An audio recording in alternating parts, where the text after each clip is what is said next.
Hi, I'm Rowena. My sister once looked me in the eye and said, "You'll always be family." A week later, she signed her name on the papers that took my house and my fiancé. He smiled while doing it.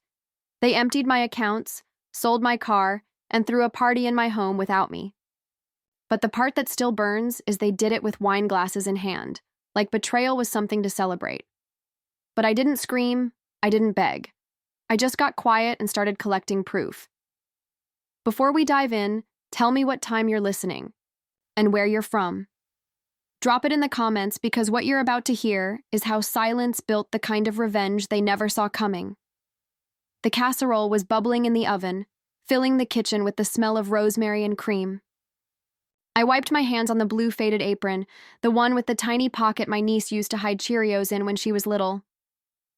For once, it was quiet in the house.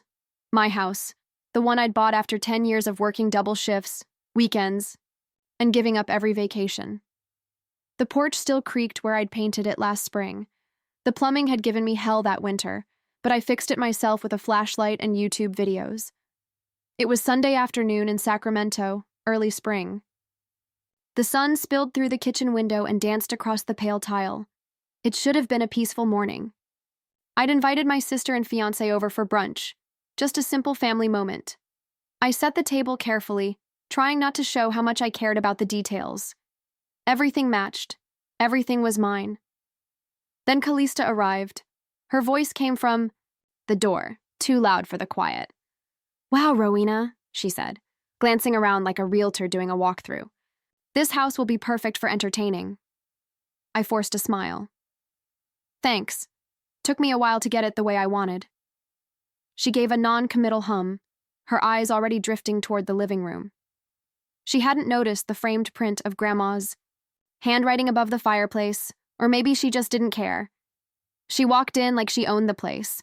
Jared followed shortly after. He kissed my cheek quickly, barely making eye contact. "Hey," he said, pulling out his phone before I could respond. My stomach tightened. He wasn't usually like that. Not that cold, not that distracted. I told myself he was stressed, maybe something at work, maybe he and Calista had argued on the way over. Maybe I was being paranoid, but Calista kept commenting on everything like she was already redesigning it. "You could knock out this wall and open up the kitchen completely," she said casually, sipping the coffee I'd made. "Have you thought about hardwood floors?" "It's not a flip," I said, trying to sound amused. She tilted her head, smiling. "Of course." Jared didn't say much. He just sat by the window, scrolling, occasionally glancing at something and smirking. He wasn't present. I kept trying to meet his eyes, but he avoided mine. Still, I didn't say anything. I served the food. I asked about work. I refilled mugs like I hadn't noticed. After they left, I stood at the sink rinsing plates that weren't even dirty. My fingers moved on autopilot, and then I heard Callista's voice in my head again. "Is your name still on the deed?" She'd asked it lightly, almost as a joke. I'd laughed and said, "Of course it is." But her tone had rattled me. Jared had shrugged. "We sorted the paperwork, babe. It's just easier with one name for tax stuff." I didn't remember signing anything, but I'd been so busy the past few months planning the wedding, picking up extra shifts, and handling appointments he didn't have time for. Maybe I had signed something without looking. Maybe it was easier. But that chill when they exchanged that glance told me something wasn't right. That night, I couldn't sleep. I called my friends Cynthia and Davis and said I needed to clear my head. I stayed at her place overnight. No big deal. I left Jared a note saying I just needed a breather. I didn't mention Calista. I didn't mention the deed. When I got back the next day, my neighbors waved strangely at me. One of them, Mrs. Elkins, asked, "Oh, you're still here?" "What do you mean?" I asked. She hesitated, clutching her Pomeranian a little tighter. "I thought you'd moved. Your sister and that man had people over yesterday. A big crowd. Looked like a farewell thing." I didn't answer. I just smiled. My hands were shaking. I walked into my own home, and it didn't smell like me. It smelled like perfume I didn't wear and wine I didn't drink. The cushions were fluffed differently. My grandmother's Afghan wasn't on the couch, and a framed photo of me and Dad at USAID was gone. And then I saw it. a plastic cup on the counter with Callista's housewarming bash, written in silver marker. I opened the fridge. Half the casserole I'd made was gone. So was the sparkling cider I'd bought for my anniversary. I walked the house like a stranger. In the guest bedroom, I found someone had slept in the bed. My robe hung behind the door, but my slippers were gone. Jared's shoes weren't where he normally left them. It was like the house was in limbo, part his, part Callista's, and mine only in memory. But I didn't scream, I didn't cry. I went into the bathroom, locked the door, and sat on the cold tile. I whispered to myself, I'm still here. This is still mine for now. I opened the garage door slowly, expecting to see the same cluttered mess I'd left it in. Old paint cans, a box of Christmas lights I kept meaning to sort. My bike leaned against the corner wall, but something felt different the second the door creaked open. The air was colder, still, like no one had been in there for years, and yet everything was wrong. Half the garage was empty. My vintage Schwinn bike was gone, and so was the red filing cabinet that had been there since the day I moved in. I used to joke it held my whole life. Tax records, insurance files, car title, house deed, receipts from every repair I'd paid out of pocket. It was the one place I kept everything I couldn't afford to lose, and now it was just space. I stood there frozen, blinking at the spot where the cabinet had been. Benet used to be. I checked behind the water heater, then near the tool shelves. Nothing. Not even a single drawer or folder out of place because it had all been taken. A sick knot twisted in my stomach. This wasn't just disorganization, this was erasure. Without taking my coat off, I rushed inside to my office, my small corner room that smelled of paper and old lavender. It still looked the same, but when I opened the file boxes, I could feel it. Someone had been here. The tabs were bent, the color-coded labels were mixed up, my folders had been pulled out, handled roughly, and shoved back in the wrong order. And then, I noticed none of Jared's documents were missing. His business receipts, lease agreement from before we moved in together, passport still there, tucked in his locked drawer. But my side? Empty. Car documents, house title, even the folder labeled Day Family Assets. Gone. I picked up my phone and texted him, "Where's the red cabinet? Why are all my documents missing?" No answer. I called him, straight to voicemail. I sat down at my desk, trying to stay calm, but my fingers were trembling. I typed Sacramento County Title Office into Google and called the number. "Hi, I need to check on a property. It's mine. It was mine. I just need to see the file." The woman on the line was polite, but hesitant. "Do you have the parcel number?" I gave her the address. She paused just a moment. "Please." I waited. It felt like an hour. The silence stretched thin across my nerves. When she came back, her tone had shifted, subtle but enough. "It looks like the property was refinanced 3 months ago under a new agreement." "What?" I whispered. "That's not possible. I never signed anything." "It's notarized under a business entity called CalArt Holdings. The primary on file is Jared Ellis, the secondary is Callista Day." My throat went dry. "That's my sister." There was a pause. "I'm afraid your name isn't on the current deed." I nearly dropped the phone. I hung up without another word and stared at the wall. 3 months ago, that was when Jared had said he'd take care of some paperwork so I could focus on my job. I hadn't thought twice about it. He'd always said legal stuff stressed me out. I grabbed the iMac on our shared desk, clicked into his account, same password it had always been. I opened his folders. At first, everything looked normal. Wedding planning spreadsheets, photos from a friend's bachelor party, some design files for his side project. But then I found a folder named Wedding Budget Final. Inside, buried under tax estimates and invoices, was a single PDF titled Auto Refi Contract. I clicked it. It was a scanned loan document on bank letterhead with my name and signature at the bottom. At first glance, it looked real, but something was off. The signature wasn't mine. Not the curl in the R, not the tail of the D. It was similar but too clean, like someone had traced it. I scrolled further. There, in the fine print, was the clause that turned my stomach.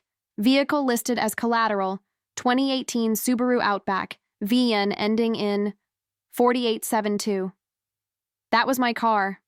The only thing left that still felt like mine. A sudden panic hit me. I ran to the front window. The driveway was empty. I pulled open the door and ran out to the street. It wasn't parked anywhere. I hadn't driven it back from Cynthia's. Jared had dropped me off that morning, and now it was gone. Back inside, the house was quiet. Too quiet. I stood in the center of the living room next to the sofa where we'd once dreamed out loud about kids, renovations, growing old. It all felt fake now. I sank to the floor and just broke. There were no words for this kind of betrayal. It wasn't loud. It wasn't violent. It was careful, methodical, like I'd been edited out of my own life. What hurt more than the theft was the realization that it hadn't been one person. It was two, my sister, my fiancé. Together, they hadn't just taken things. They'd taken me out of the picture. And then my phone buzzed, a text from Callista. "Can we talk soon?" I stared at those 4 words like they were written in fire. Can we talk soon? For a moment, I almost responded. Almost. But instead, I set the phone down on the kitchen counter and just stood there. The silence around me wasn't empty. It felt like it was pressing in. Without warning, my mind yanked me backward, back to that rooftop brunch. It was 3 months ago, the Sunday before Callista's wedding. Early spring, just like now. Sacramento. Was breezy that morning. Blue sky, pink tablecloths fluttering, champagne flutes catching the sun. Everyone was dressed in pastels. Callista had insisted on a French garden party theme, and I'd complied, wearing a lavender wrap dress she picked out for me herself. I thought it was about love, family, celebration. Turns out it might have been a goodbye party for my house. I remember handing the caterer the final check that day. I'd written it from my personal account. Callista hadn't even thanked me. She just waved distractedly before dragging Jared toward the mimosa station. They looked like the picture of joy. Jared wore that smug little half-smile he always did when he was playing nice for company. Callista was in full bloom, laughing, tossing her hair back, surrounded by women who adored her. I was her only sister, and I felt like a background prop. But then she turned to me, walked over. Her perfume hit first, gardenia, and something metallic underneath. She hugged me tight and whispered, "I'm so glad you're part of the family now." I'd smiled. Of course I did. That's what I'd been waiting for all my life. Acceptance. Belonging. Now, standing in my kitchen, I wondered if that hug had been a distraction, a sleight of hand. If it was her way of saying goodbye, you just don't know it yet. I grabbed my keys and headed out. I needed air, something that didn't smell like betrayal. The co-op store was 5 minutes away. I didn't go in. I just parked, turned the engine off, and stared through the windshield like I was waiting for some answer to show up in the raindrops on the glass. That's when my phone rang. Jared. I let it go to voicemail. Clear the air. I didn't touch the box, didn't even glance at it. My hand stayed folded on the table. "You should have texted sooner," I said before. "I found your voice in the background." Her mouth pressed into a line. She looked out the window and then back at me, voice syrupy smooth. I didn't know what Jared was doing. "Ro, he told me you were leaving the city, that you didn't want the house anymore." I raised an eyebrow. "And that made sense to you?" She smiled tight. "He said you needed a fresh start." I believed him. I let the silence stretch between us, watched her sip her lavender latte, perfectly composed. "You're still family," she added, almost like an afterthought. "I never stopped seeing you that way." I leaned forward. "You saw me enough to help him transfer the house out of my name." She blinked. There it was. A flicker. A crack. I thought it was for the best. For whom? She didn't answer. The waitress dropped off a second cup of coffee. I didn't touch it. I stared at the pastries. Almond. Tarts, lemon chiffon things she knew I used to love, but I'd lost my appetite the minute I read the forged signature. She shifted in her seat, reaching for her phone, probably checking the time or scanning for an exit. "You don't get to backpedal now, Callista, not after this." What are you talking about? She said, blinking wide, like she just walked onto the stage of a play she forgot she was in. I looked her straight in the eye. Jared's new condo, the one he's building. I never mentioned that to you. Her face froze, just for a beat, enough. He told me. She tried. I shook my head. You only know because you were involved in the title transfer. You helped move it all into his LLC. Her fingers tightened around her mug. She didn't deny it. She didn't even pretend anymore. The waitress came back to check on us. Everything okay here? Callista smiled with all her teeth. Yes, thank you. Once we were alone again, I opened my purse and pulled out a manila folder. I didn't slide it over yet. I waited until she reached for another pastry, habit, and then I placed it right in front of her. Inside, copies of the quit-claim deed, notarized a day before Callista's bridal brunch. My signature forged, Jared's name front and center. Her hand hovered midair. This is fraud, I said, calm as a judge, and I'm filing.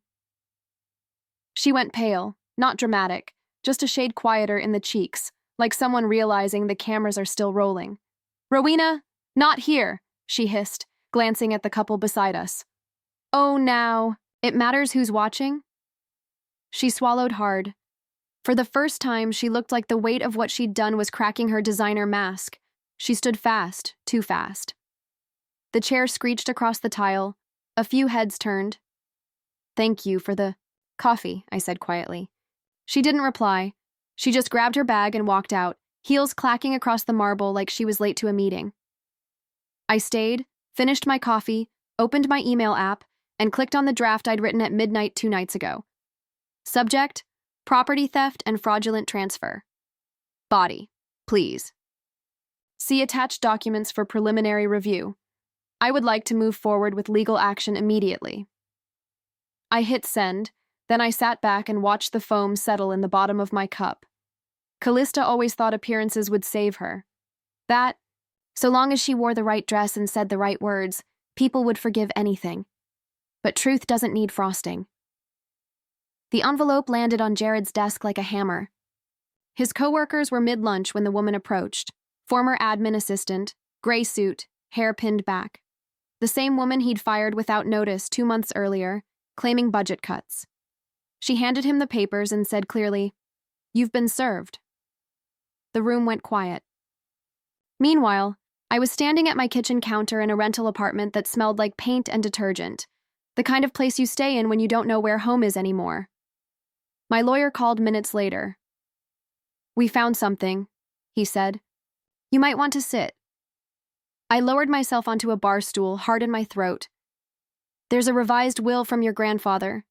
It names you as the sole inheritor of the house, but with a stipulation. You had to be present during the signing." "I was," I whispered. "He made me tea that day. I was sitting right next to him." He sighed. "It was never filed. Your mother said she'd take care of it." Of course she had. I closed my eyes. It would have stopped all of this. Maybe that's why it never made it to the clerk's desk. He said, his voice lower now. "You think she forgot or decided?" I didn't answer. I didn't need to. That night, I lay on the thin mattress of the rental's guest bed, scrolling through my phone to distract myself. I hadn't checked social media in days. I didn't want to see their faces, but curiosity had a cruel edge. The first thing that popped up was a video. A rooftop party, the kind with string lights and fake laughter. Jared raised a glass. Callista leaned into his side, holding a coupe of champagne like it was an extension of her perfectly sculpted hand. To fresh starts, she laughed, and to knowing when to let go. There were cheers, a clink of glasses, and in the background, blurry but unmistakable, was my car, the one with the cherry red fender and the dent from our trip to Monterey, parked in the reserved valet line behind them. I stared at the screen until my vision blurred. That car wasn't mine anymore. The name on the registration had been changed. My hand tightened around the phone. I set it down, sat there still. Then I walked out to my own car, the one I was now borrowing from a cousin, and drove. I didn't pack a bag. I didn't bring a plan. I drove past midnight, windows down, through the back roads of Sacramento and into the hills. I needed air, but more than that, I needed a place where nothing had been touched. I ended up outside the home I grew up in. The porch light was on. My mother's light was always on, no matter the hour. But I didn't ring the bell. I slipped around the side, under the creaky wood eaves, and pulled open the old screen door to my childhood. The bedroom. The lock was still busted. No one had fixed it in years. Inside, everything was smaller than I remembered, but the scent hadn't changed. Vanilla, cedar, and dust. My book still lined the shelf. The quilt was folded at the foot of the bed. I sat there on the floor, knees pulled to my chest, until the sun began to touch the blinds. Eventually, I stood and opened the closet. Behind old coats and forgotten boots, I found a shoebox. I pulled it out and opened it slowly, like some part of me already knew what waited inside.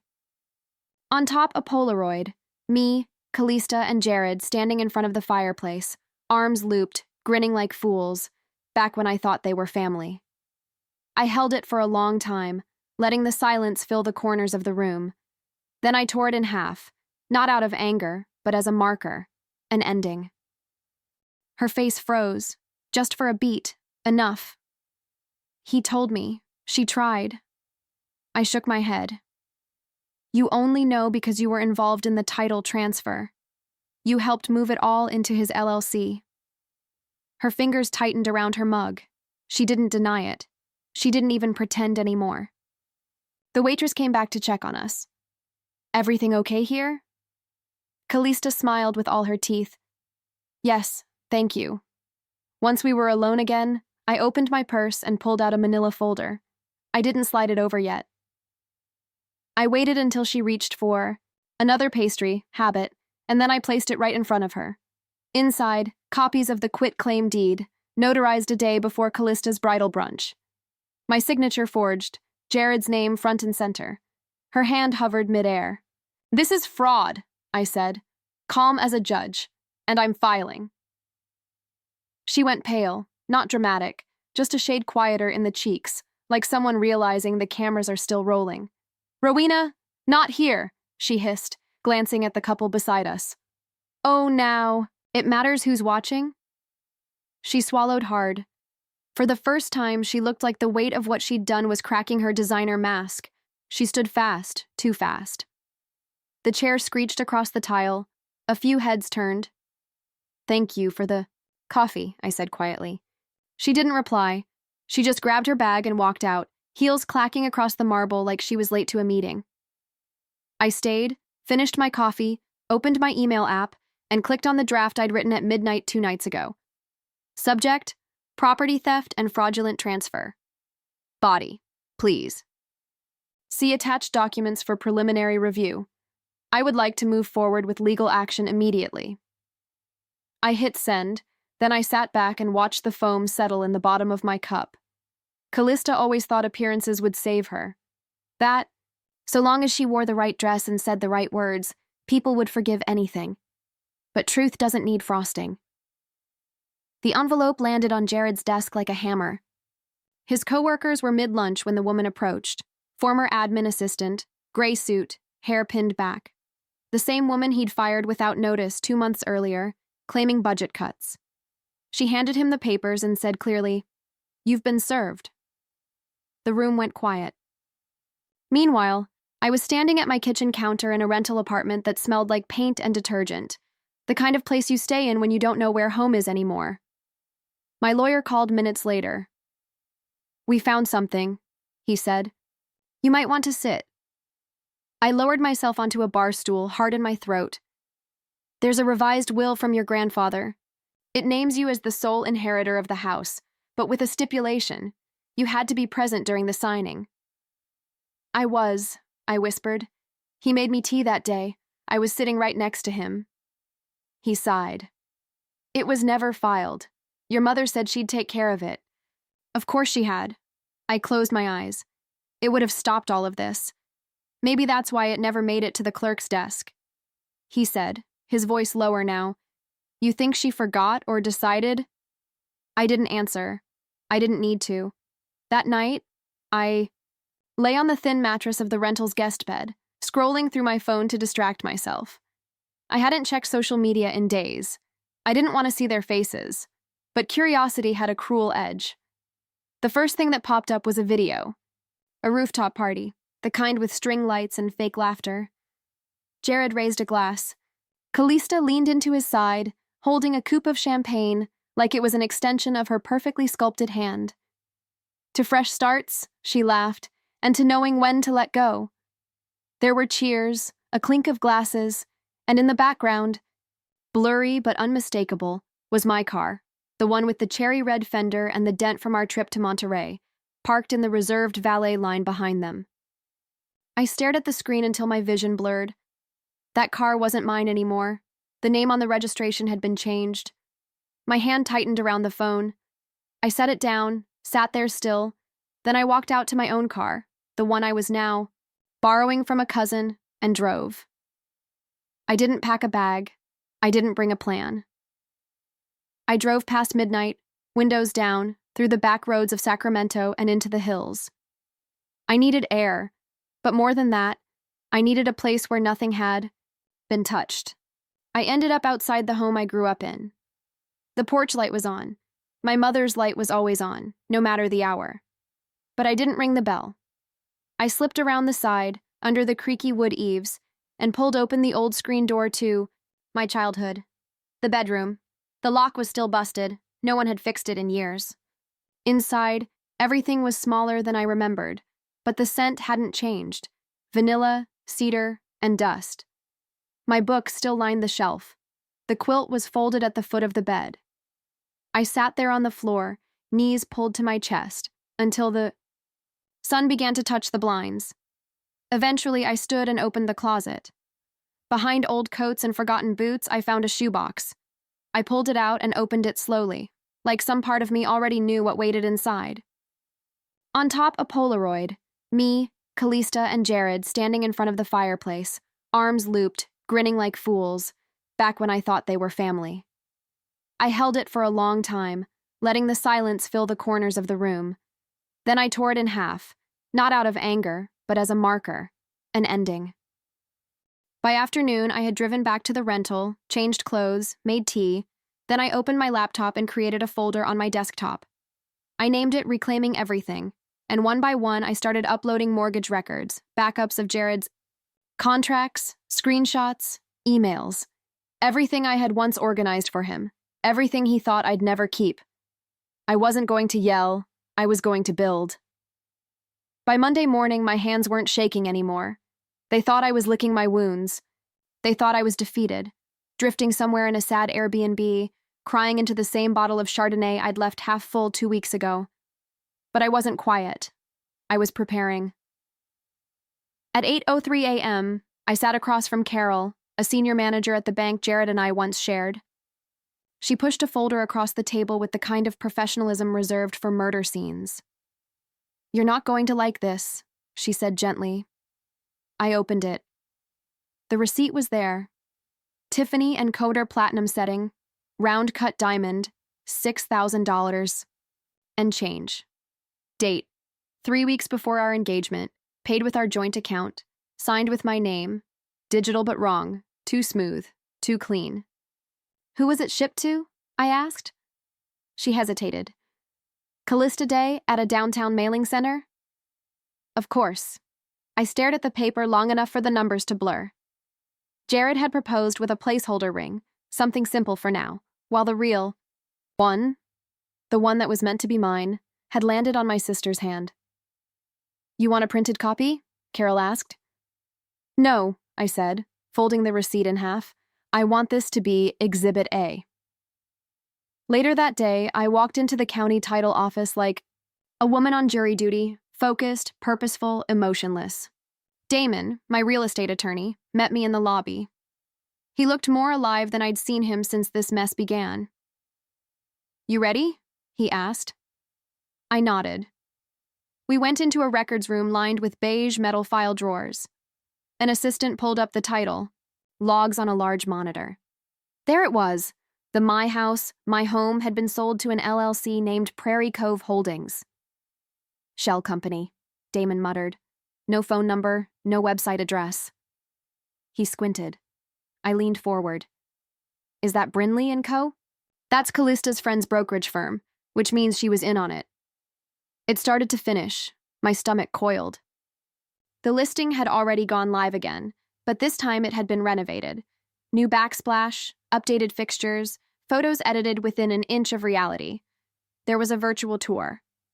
I clicked through. They'd staged it with fake furniture, but I knew that hardwood floor, that front door. I saw the spot in the hallway where my father had once patched drywall for me. I saw the corner where I'd hung my grandmother's embroidered frame. Gone. The money trail was easy to follow. Wire transfers from the sale led to an offshore account under Jared's name, opened just 2 days before he got down on one knee. Damon exhaled. You want to go public? Not yet, I said, but I want them to know I'm watching. Friday evening, I pulled on a black jumpsuit and flat lipstick. No shimmer, no smile. Callista was throwing herself a pre-engagement celebration on a rooftop downtown because apparently the first round hadn't been enough. I didn't RSVP, I just walked in. The bartender blinked when he saw me. Water, please, I said. Jared was talking to someone across the room when he noticed me. He froze mid-sentence, the glass in his hand tilted slightly. I walked straight toward him, close enough to smell the citrus cologne I'd once picked out for him. Nice venue, I said quietly. Would be a shame if the IRS showed up asking about undeclared wire transfers. He opened his mouth, but I slipped a folded napkin into his breast pocket before he could speak. Written in my neat handwriting, I know everything. Sleep well. I turned and walked out. Saturday morning, I sat at my kitchen table, a bowl of oatmeal growing cold beside me. My legal team gathered around. No frills, no ceremony, just coffee, laptops, and folders, thick with the kind of truth you can't erase. Elise, a paralegal in her 50s with an accent that cut like truth, stared across the table. You ready to go? Nuclear? I met her gaze. I've been quiet long enough.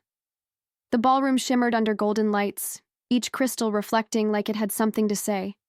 Everyone was dressed to impress, champagne flutes in hand, laughter weaving through the hum of violins and slow jazz. I walked in just in time to hear the tail end of her voice bouncing off the chandeliered ceiling.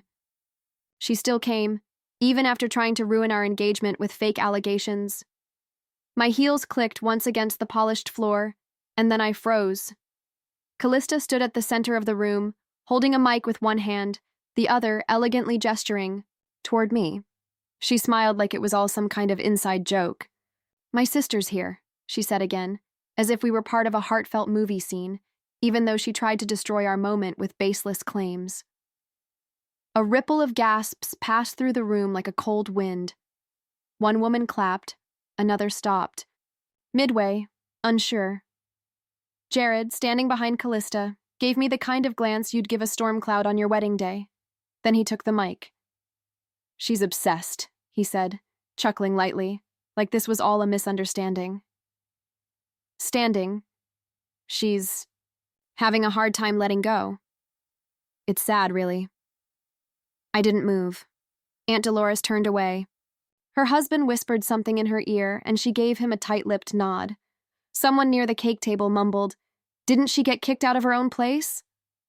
The blood drained from my face, but I held my ground. Callista beamed wider and took Jared's hand. We weren't going to say anything yet, she cooed into the mic, but we can't hold it in anymore. No, she wouldn't. I'm pregnant. The room erupted. Applause thundered around me. A waiter popped another bottle of champagne, and a camera light flashed straight into my eyes. Jared grinned. She pulled him in for a photo, her hand resting on her stomach like it was already showing. I stood there, jaw tight, pulse in my ears, pregnant, with my fiancé. The lies weren't whispered anymore. They were screamed into microphones. I turned without a word and walked out. I didn't run. I didn't cry. I didn't even feel my legs as they moved beneath me. But in my chest, something settled. And it wasn't sadness. It was strategy. Outside, I made my way down the marble steps, past valets and murmuring onlookers. I didn't care who saw. My fingers trembled as I unlocked my phone. I scrolled to the voice memos app. I had hit record the moment I walked into the ballroom, and somewhere in that triumphant little speech, Callista had stumbled. "We didn't want to say it yet, but we figured this would make the script surprise more exciting," she had said. Script. Oh, I played it again, slower. "Make the script surprise more exciting." My lips curled. Not a smile. A plan. I forwarded the recording to 2 people. First, my attorney, with the subject line, "Timeline discrepancy, probable fraud." Second, to Uncle Gene, the family trustee, the one who handled anything connected to our grandfather's estate. The man who once told me, "You're the only one who doesn't posture for my attention." With the audio, I added a short note. "Play this before signing anything." The ride home was silent. No music, no tears, just thoughts stretching like highway lines into the night. When I finally reached my rental, I didn't go inside. I opened the trunk, found the shoebox I'd packed from my old bedroom, the one with my old church heels and the clutch I'd carried at Mom's retirement gala. I took them both out. That night, years ago, Callista had accidentally spilled wine on the speech I'd written for Mom, then volunteered to give her own toast instead. It was rehearsed, charismatic, and Mom beamed like she was watching a pageant. Queen win the crown. I never got to speak, but tonight the heels still fit, the clutch still held its shape, and this time I was ready. The next morning, I arrived at the lawyer's office 10 minutes before anyone else. The receptionist offered coffee, but I declined. My hands were already full with evidence. With years of buried silence, with everything they thought I'd never say out loud. The polished mahogany conference table stretched out before me. The table where my grandfather had once handed me my first checkbook and told me, "Responsibility is heavier than pride, Rowena, but it'll get you further." I took the seat at the head, not because I needed to, but because I earned it. They arrived, not long after. Jared walked in first, his collar stiff and eyes darting. Callista followed, cool and rehearsed, like she was still the golden girl being announced at a debutante ball. But Uncle Gene wasn't smiling today. He closed the conference room door behind him with a firm click. The attorney, Mr. Halverson, nodded and began. "This meeting is to address the contested transfer of property and review the trust documents previously undisclosed." He barely finished the sentence when Uncle Gene opened a manila folder and slid it across the table right in front of Callista. "That's the amendment Dad signed before his stroke," Uncle Gene said. "It was sealed and filed but never discussed at his request until now." Callista didn't reach for it. Jared did. One glance at the top page and color drained from his face. Mr. Halverson adjusted his glasses and read aloud. "In the case of financial fraud or unauthorized transfers involving any shared property where Rowena Day has contributed more than 50% of value, sole ownership shall revert to her upon verified breach." My fingers didn't twitch, my mouth stayed shut, but inside everything burned bright. "That includes the house," I said clearly, "and the vehicle and any proceeds made from their illegal sale." Silence. Complete, sharp, cutting silence. Callista finally spoke. "This is forged," she hissed. "You're desperate." Uncle Gene didn't blink.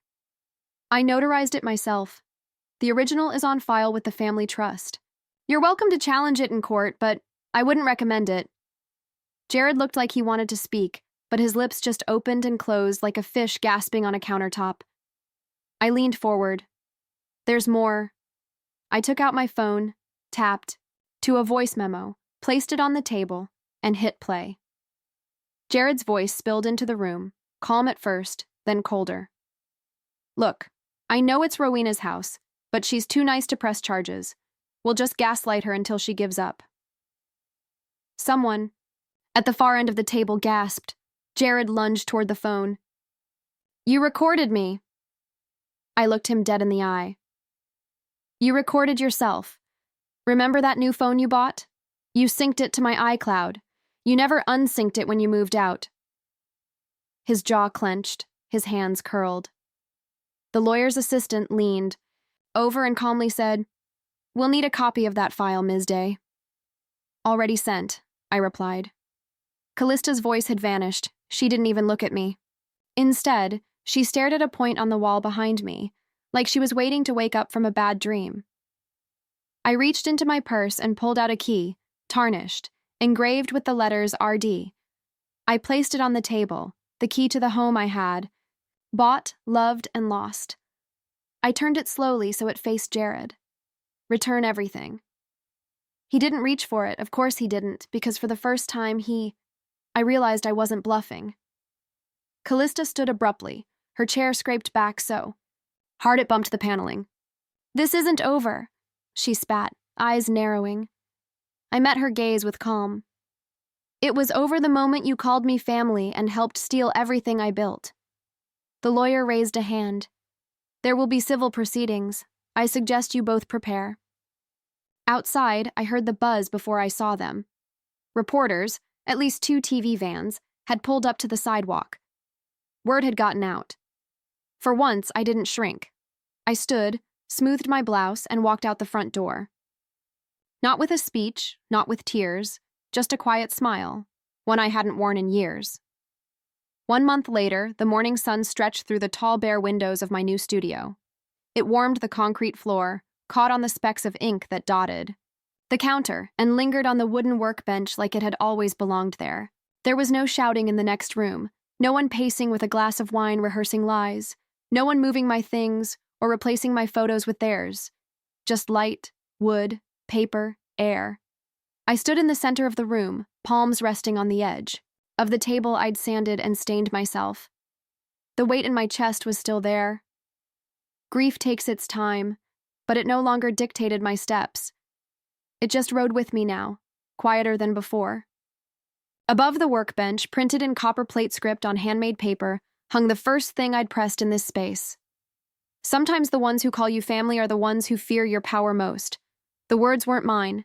I found them scribbled on a curling sticky note tucked into one of my old journals when I'd finally had the courage to open it again. A paraphrased version of something my grandmother whispered to me the night before she passed. "Keep your name clean, Rowena. One day it'll carry more than you think." She was right. She was always right. The fallout didn't take long. Jared was disbarred for attempting fraud and misrepresentation. His name disappeared from legal forms and partnership listings faster than he'd ever thought possible. His new firm folded in 2 weeks. Turns out, no one wants to do business with someone who tried to steal a house from his fiancé. Callista wasn't so lucky. Her brokerage license was suspended indefinitely. The civil case was ongoing, but her face had already gone viral. An edited clip from her fake pregnancy reveal, spliced next to Jared's recorded confession, played on a local news loop for days. She trended, but not in the way she'd hoped. I didn't post about them. I didn't need to. The truth did the heavy lifting. My neighbors knew now. My colleagues, old and new, had reached out, some with apologies, some with quiet nods of respect. And for the first time in years, I didn't feel the need to explain myself. I just let the silence speak. That silence, it was peace. I never went back to the old house, not once. I drove past it once, windows down, hair loose in the wind, but I didn't stop. It sat there, polished and hollow, like a pretty lie that no longer fooled. Led anyone instead, I poured myself into this new space. I rented the studio from a retired bookbinder who appreciated silence as much as I did. I added presses, type blocks, drawers of fiber paper, and tubes of ink in shades of plum, ochre, and rust. On Saturdays, I opened the door to a handful of high school girls. I taught them letterpress and binding. We made folded books, paper stars, words that pressed deep into thick cotton pages. One girl, Maya, watched me set a plate for printing and said, "You're not afraid of anything, are you?" I paused, looked her in the eye. I used to be afraid of losing people who never really stood beside me. She didn't blink, just nodded, and I knew she understood. Now, I feared silence less than betrayal. I valued solitude more than shallow praise. And I finally saw what I'd never been taught.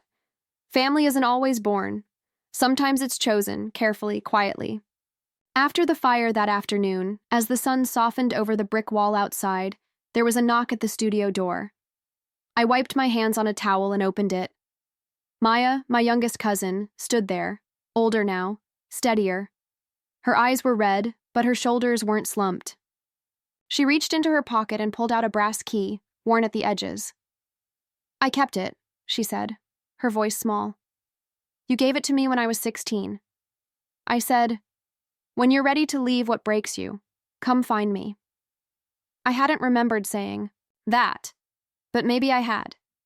I held out my hand. She placed the key in my palm. I smiled. She didn't leave. She stayed. We began again. Maybe they thought they'd erased me, that stripping me of titles, photos, documents, and names would leave me invisible. But all they did was clear the path, a path toward something mine. Have you ever been betrayed by the people who swore they were family? What helped you walk out of the fire with your name still intact? Tell me in the comments. I read everyone because sometimes the comeback isn't loud, it's just real.